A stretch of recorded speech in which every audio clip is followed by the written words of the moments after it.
Olá galera, tudo bom? Estou aqui com mais um vídeo, começando um novo projeto de vídeos. Quando eu estava na universidade, alguns professores em algumas matérias de programação, eles pediam para a gente escolher algum programa e fazer. Qual que era a dificuldade? Naquela época, quando eu estava começando, e imagino que muitas pessoas passam por isso, eu não tinha muita noção do que poderia ser feito com o conhecimento que eu tinha de programação. Então, essas sequências de vídeos, projetos para iniciantes, eu vou tentar trazer alguns projetos que têm algum certo nível de programação fácil e que você consegue fazer um projeto legal, beleza? Então vamos aqui para o meu computador. Vou deixar só a tela. Vamos lá. Primeiro projeto que eu vou falar é o Jogo da Velha. Jogo da Velha é aquele jogo em que você tem inicialmente o tabuleiro. Deixa eu me colocar aqui. Você tem esse tabuleiro aqui, em que ele é uma cruz, né? Com 9 posições. Em cada posição você pode colocar tanto um X quanto uma bolinha, uma cruz e uma bolinha. E são dois jogadores, cada um se alterna colocando em uma posição vazia a bolinha ou cruz. E quem consegue fazer, deixa eu trazer o mouse, quem consegue fazer uma sequência de coluna, linha na verdade, coluna ou diagonal, ou seja, três símbolos iguais juntos, ele ganha. Esse aqui não nós estamos acostumados com esse tipo de tabuleiro aqui, mas existem alguns tabuleiros um pouco diferentes. Existem alguns tabuleiros com 4 linhas e 4 colunas, ou seja, 16 posições, ou até maiores. Tem também alguns que são tridimensionais. Então vou ter um tabuleiro desse aqui e mais outros dois. Então formando uma dimensão 3D. Eu não fiz aqui o desenho, mas basicamente três dimensões, um embaixo, um em cima. Mas voltando para o nosso, esse aqui é um jogo que vai trabalhar. Coloquei aqui uma simulação, né? No caso, então imagina que um jogador aqui ele joga a bolinha. O próximo jogador coloca um X aqui nessa posição. O outro jogador coloca uma bolinha embaixo. Aí um X em cima. Aí o jogador colocou a bolinha. Essa bolinha tá verde só por conta do desenho que eu peguei, que ele tinha a bolinha verde mesmo. Mas não tem nada de diferente. Então aqui nessa posição eu fico com o espaço vazio aqui em branco. Se o jogador colocar uma bolinha aqui novamente, ele consegue vencer. Entretanto, o outro jogador não é bobo, não vai deixar o outro jogador vencer. Então ele coloca uma cruz aqui. Aqui no caso o jogador colocou uma bolinha aqui no meio, então ele pode ou tanto colocar uma bolinha aqui quanto colocar uma bolinha aqui. Nesse caso é um caso de exemplo. O próximo jogador poderia colocar um X aqui e ganhar. Mas como é exemplo, eu coloquei que ele colocou aqui como se estivesse tentando fechar o jogador da bolinha de fechar essa coluna. E no fim o jogador coloca a bolinha aqui e acaba ganhando, formando uma sequência de três símbolos iguais juntos. Legal. Então, esse é o jogo, basicamente. Ele é bem simples, apesar de ter bastante estratégia. Nesse caso aqui, utilizando um tabuleiro de 3x3, você tem mais de 50 mil possibilidades de jogadas. Deixa eu ver se eu não falei besteira. Na verdade, existem 362 mil maneiras de você jogar. Inclusive o desenho eu peguei aqui.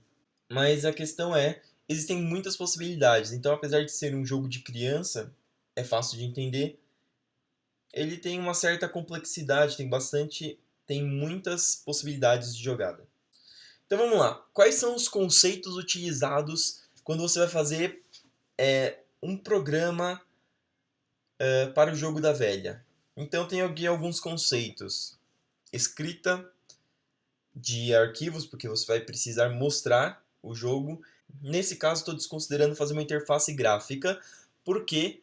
Porque as interfaces gráficas geralmente são um pouquinho complicadas para quem está iniciando, principalmente dependendo da linguagem. Tem algumas linguagens que você já tem uma facilidade um pouco maior de colocar, que você pega um objeto e você só posiciona ele no lugar com o mouse arrastando, mas tem algumas linguagens que não têm essa facilidade. Então, esse programa você consegue fazer sem utilizar interface gráfica. Eu programei ele sem interface gráfica, eu vou mostrar. Variáveis, você precisa utilizar variáveis para guardar certos valores. Funções fica muito mais fácil. Qualquer programa você consegue fazer sem funções, mas você tem que escrever uma quantidade imensa de códigos. Então é mais fácil quando você utiliza funções. Vetores bidimensionais, ou seja, o tabuleiro, que é 3 por 3, pode ser representado por uma matriz. Vou mostrar mais para frente também. Laço de repetições aninhados, ou seja, para você fazer a varredura de cada posição para você identificar se alguém ganhou ou não. E condicionais, o if, else, se não. Mas vamos para lá, vamos para ideia. Então eu vou tirar aqui minha câmera. Imagina que você tem um tabuleiro em que tem 3 por 3 no caso. Então eu posso representar aqui uma linha de 000, a segunda 000 e a terceira 000. E aqui eu posso considerar que toda vez que eu colocar 1 em uma dessas posições, eu vou estar representando uma bola. E se eu colocar -1 em uma dessas posições, eu vou estar representando um X. Por que 1 e -1? Porque facilita no momento de fazer a verificação de quem ganha. Ou não ganha, empata, né? Pode ter a possibilidade de empate. Mas essa representação aqui de vetor, eu me baseei no Java. Faz um tempinho que eu não programo em Java, mas se eu não me engano é desse modo. E como as pessoas geralmente iniciam a programação utilizando Java, então eu preferi utilizar esse método. Mas existem outras maneiras de você representar. Em Python seria diferente.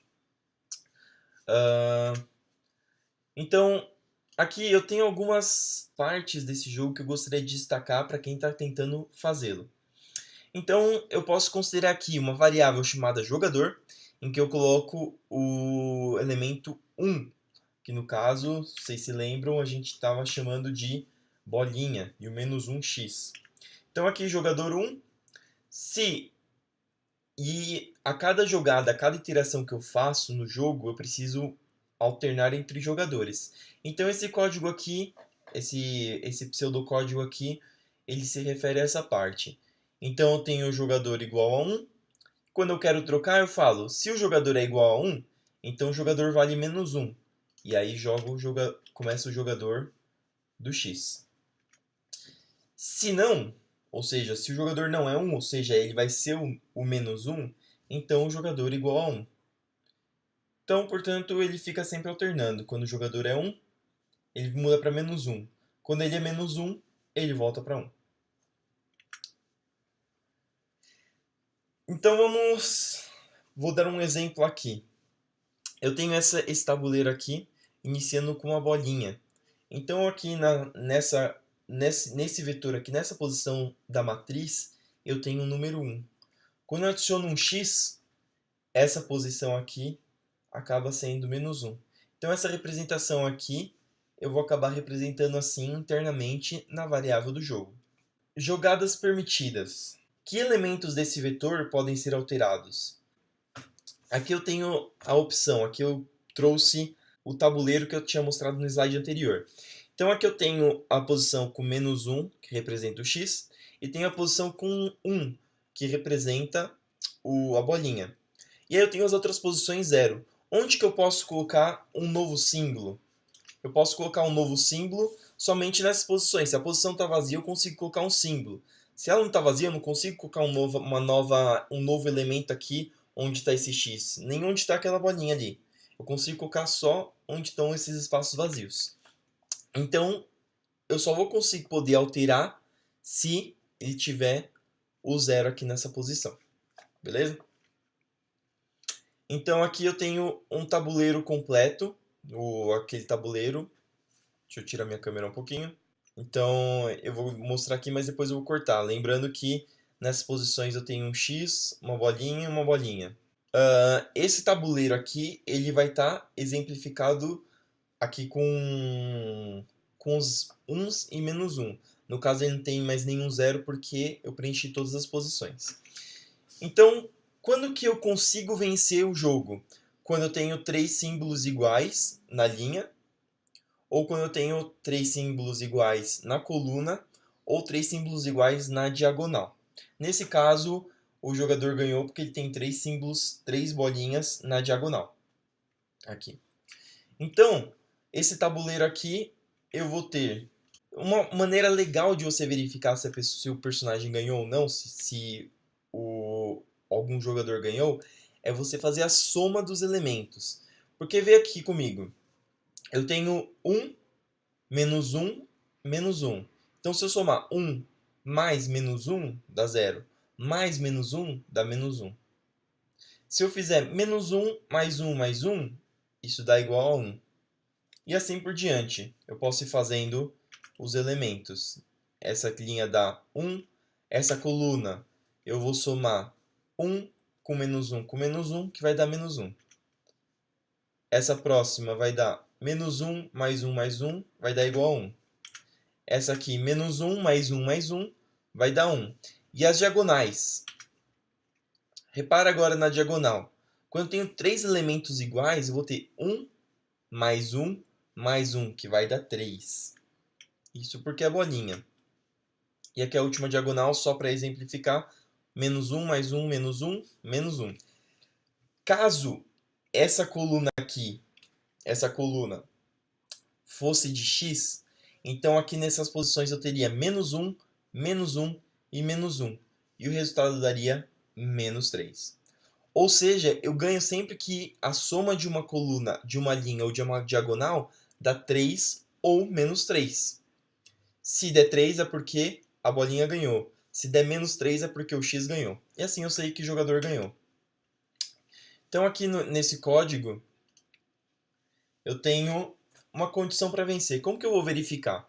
Então eu tenho aqui um loop onde eu tenho o i indo de 0 até 2, que no caso é o tamanho do tabuleiro. O tabuleiro vale 3, então estou indo de 0 até 2. 0, 1, 2. 3 elementos. Eu crio uma variável aqui chamada soma, onde eu vou ter 0, onde eu vou verificar se a soma da coluna ou da linha ela deu 3 ou menos 3. E aqui eu faço uma outra variável j indo de 0 até 2. Então o que eu faço? Eu comecei aqui, imagina que o i é a minha linha. No caso aqui, o i seria a minha linha. E o j seria a minha coluna. Então eu vou verificando. Para ir de 0 até 2, faz linha 0. Aí eu venho para o j. J igual a 0. Então eu pego esse elemento. 1. Aí eu faço a soma igual a soma mais esse elemento aqui. Então, nesse caso, a soma vale igual a 0 para o primeiro momento. Então, eu faço 0 mais esse elemento 1. Coloco na soma. Aí o j vai adicionar mais 1. Então, o j vai valer 1. Então, fica i igual a 0, j igual a 1. E aí eu vou para esse elemento, que é menos 1. Então, eu somo. A soma estava igual a 1, que é esse elemento, mais menos 1. E aí, soma volta a valer 0. E aí eu faço de novo, soma é igual a soma mais o tabuleiro, que aí no caso o j somou e virou igual a 2. Então eu faço tabuleiro 0, 2, que é esse elemento aqui, que é menos 1. A soma estava igual a 0, mais esse menos 1, então eu tenho uma soma igual a menos 1, que é o resultado daqui. E aí eu verifico. Se essa soma for igual a menos 3, então o jogador 1 ganhou. Se a soma é igual a 3, então o outro jogador... Opa, aqui está errado. Deixa eu consertar aqui.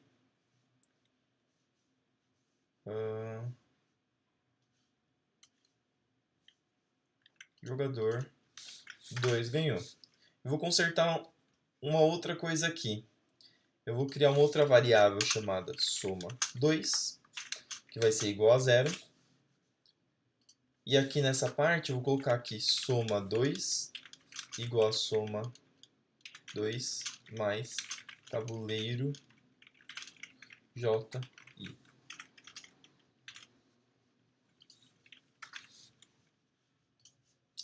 Aqui, quando a gente erra, a gente faz na hora.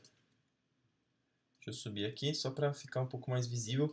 Vai ficar um pouquinho feio, mas porque eu realmente esqueci um pedaço aqui. Mais um pouco. Tá. Ele vai ficar um pouquinho feio, mas vai dar para entender um pouquinho melhor. O que eu alterei aqui? Vamos lá. Eu coloquei que se soma igual a 3, menos 3, então o jogador 1 ganhou. Se não, se a soma for igual a 3, então... Opa, aqui também é soma, não some. O jogador 2 ganhou. Então eu consigo dizer que jogador ganhou. O que eu adicionei aqui? Eu adicionei uma variável chamada soma2, que é igual a 0. E essa soma 2 é igual ao tabuleiro JI. Eu inverti aqui. Por quê? Porque eu vou estar somando aqui os elementos da coluna. No caso aqui, o J vai ser alterado primeiro. Então vai mudando. Eu altero todos os J's antes de alterar o I. Então, no caso, eu vou alterar aqui o J. Quando o I for 0, eu estou dizendo que é a coluna 0. E o J 0. Então, eu pego esse elemento. Aí eu mudei o J. Então, eu mudo o J aqui, que é a linha. Então, eu desço para cá e eu vou somar esse menos 1.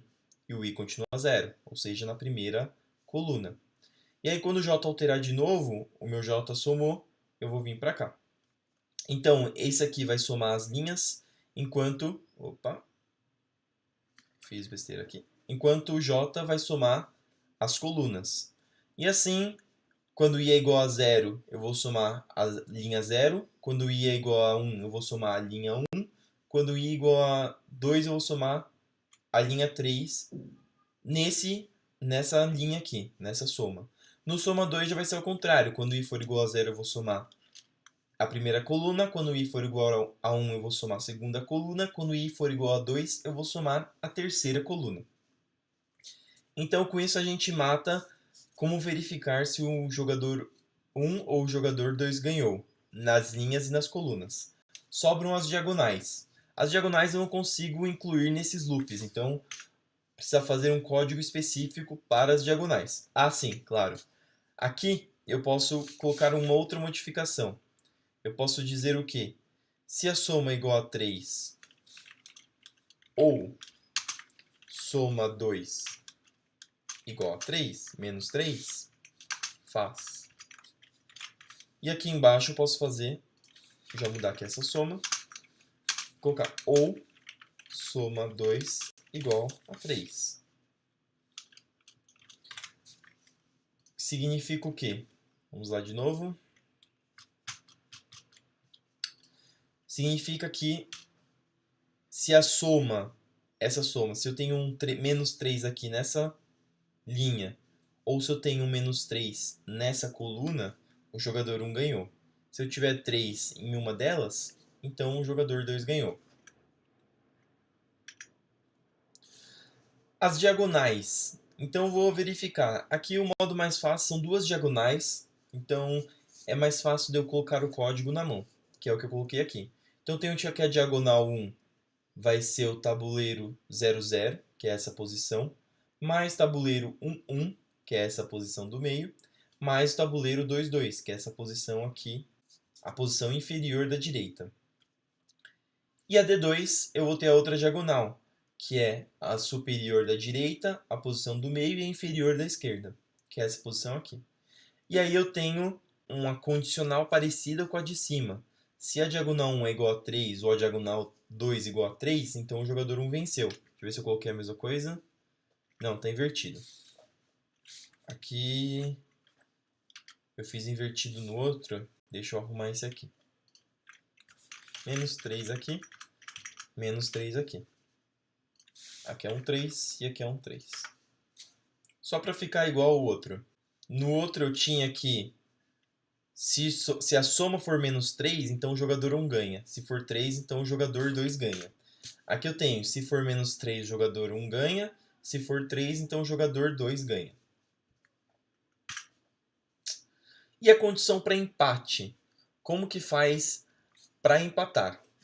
Então, se eu não tiver mais nenhum zero e nenhuma das somas, tanto da linha quanto da coluna, quanto das diagonais, der 3 ou menos 3, significa que todas as posições foram preenchidas, mas ninguém conseguiu colocar 3 símbolos iguais juntos. Significa que houve empate. Basicamente faz um loop aninhado, ou seja, para i de 0 até 2, j de 0 até 2, e você vai verificando se no tabuleiro tem algum zero.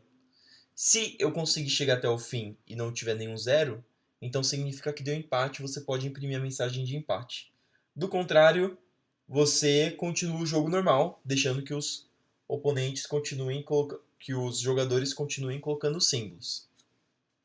E eu vou demonstrar aqui, eu programei esse jogo, eu fiz ele em Python. Eu não vou mostrar o código, por quê? Porque a ideia desses vídeos é que você tenha uma noção de como você programa o código. Eu não quero ficar expondo o código aqui. Você pode até encontrar na internet, mas eu, pessoalmente, por minha consciência, não vou colocar. É um passo importante que você tem que ter para você conseguir aprender a disciplina. Você não faz esses projetos para nada. Você tem que aprender, você tem que pensar como fazer. Eu estou só dando uma dica, uma intuição de como que você pode programá-lo. Então aqui eu coloquei um menuzinho. Será que eu consigo aumentar? Eu vou rodar aqui, eu fiz em Python. Deixa eu ver.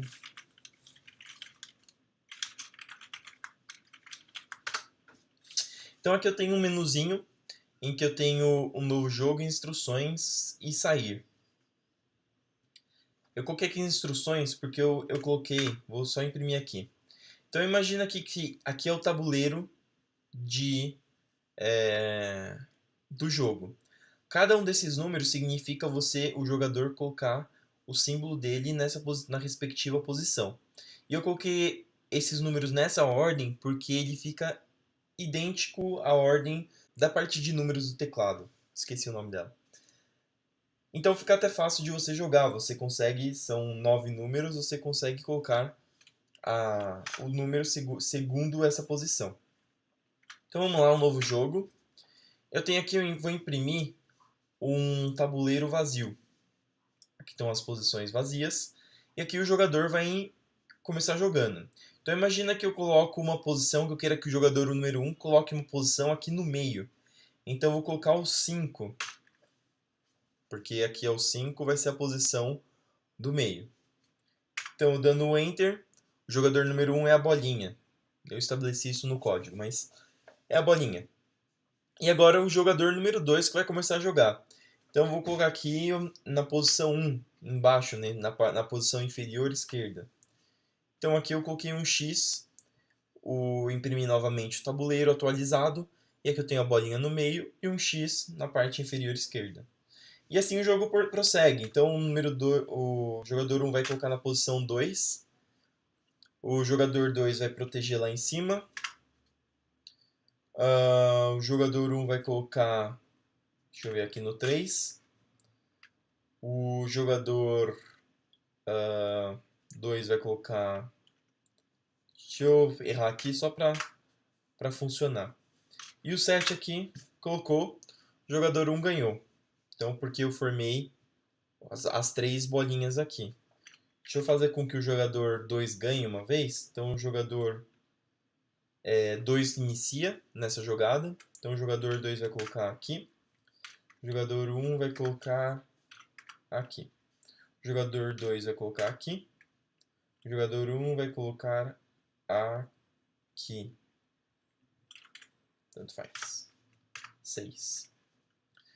E aí eu vou terminar aqui com o jogador 2 ganhando. Então ele fez a coluna. Então o jogador 2 ganhou. E vou jogar uma última vez fazendo empate. Então, opa, deu um erro aqui. Então o jogador 1 aqui. 2, 1, 2, 1, 2, 1. Deixa eu pensar aqui para não errar. Então aqui eu coloquei todos os elementos. Os jogadores empataram. Por quê? Porque aqui, ó, eu tenho X, bola, bola, na primeira coluna, bola XX na segunda, bola X bola na terceira. Então não tem nenhuma sequência de 3 símbolos nas colunas, nenhuma sequência de 3 símbolos nas linhas e nenhuma sequência de 3 símbolos na diagonal. Então os jogadores empataram. Número 3 saiu. Então basicamente esse é o jogo da velha. Acho que eu dei uma intuição de como você deveria programar num jogo da velha. Aí depende da linguagem, vai funcionar do mesmo jeito. Você imprimir o tabuleiro daquele modo, você pode fazer em qualquer linguagem que tenha uma função de print. Então praticamente acho difícil. Eu pelo menos não conheço nenhuma linguagem que não tenha uma função de print. Então com todos esses conhecimentos você consegue fazer um projetinho legal que vai cobrir todo o conteúdo que você aprende numa disciplina inicial de programação. Pelo menos eu vendo as ementas das disciplinas iniciais de programação, esse projetinho cobre tudo. Não é um projeto difícil, pelo contrário, ele é um projetinho razoavelmente fácil. Lógico que vai depender do quanto você praticou, do quanto você estudou e de como os conceitos estão na sua cabeça. Acho que qualquer dúvida que vocês tenham ou qualquer sugestões, você pode colocar nos comentários abaixo. Também se inscreva se você quer receber mais vídeos sobre programação, sobre dicas de programação e algumas coisas interessantes sobre computação. E deixe seu joinha, porque eu vou saber que vocês gostaram, ou deixe seu dislike, o joinha para baixo, caso vocês não tenham gostado. E é isso aí, gente. Obrigado e até a próxima.